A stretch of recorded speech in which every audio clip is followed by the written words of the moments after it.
سلامونه دوستانو، هیله لرم چې روغ جوړ به یې. ټولو نېشنلیانو ته دې زما د اړخه دا شعر د شاعري چې کوم اقبال مومند کړی دی دا دې ورته په ترنم کې ډالۍ، ځکه چې زما یاران دي، زما دوستان دي، زما ملګري دي او زم پې قربان یم. او د سیاست چې کومه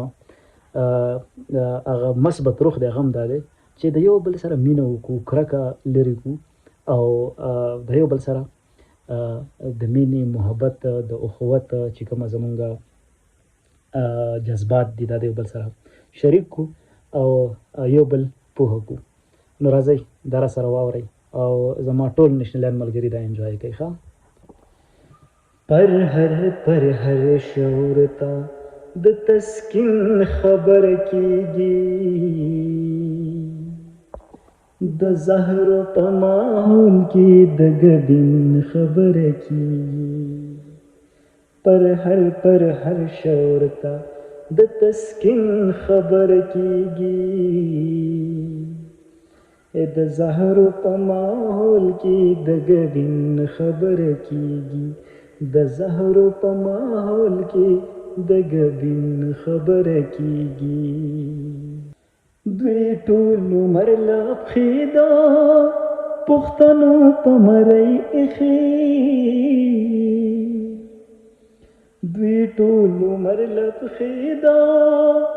پښتنو په مرۍ ایښي.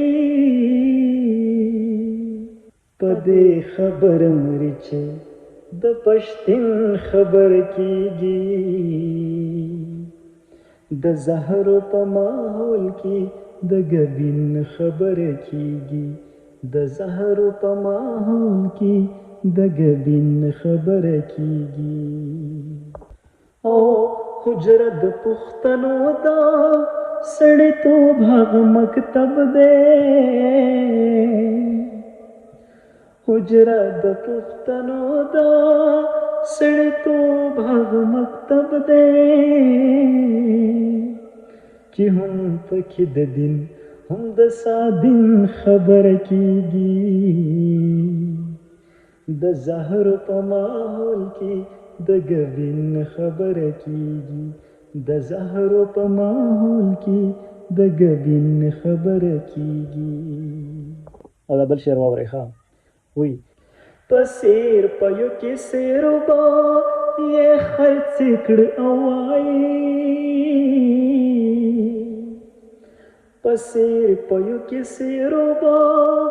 یې خرڅ کړ او وایي، ما خامنځ نفس به د یقین خبر کیږي، د زهر په ماحول کې د ګډین خبر کیږي، د زهر په ماحول کې د ګډین خبر کیږي. اول دې د طبقاتو تصور او ظلم انځار، اول دې د طبقاتو تصور او ظلم انځار، نو بیا که د دستور او د آئین خبر کیږي، د زهر په ماحول کې د ګډین خبر کیږي، د زهر په ماحول کې د ګډین خبر کیږي. او زما خوب پر هم دا نوا نزړه راټولیږي، زما خوب پر هم دا نوا نزړه راټولیږي، کستا هم د سینې د لونګین خبر کیږي، د زهر په ماحول کې د ګډین خبر کیږي، د زهر په ماحول کې د ګډین خبر کیږي. او اقبالا د غزل دا ارتقا تر ډیریږي، اقبالا د غزل دا ارتقا تر ډیریږي، په نوي نوي رنگ کې د جبین خبر کیږي،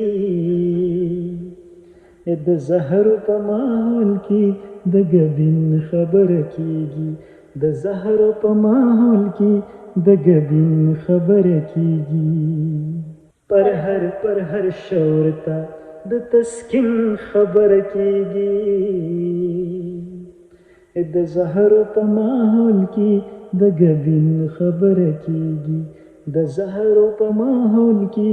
د ګبین خبره کیږي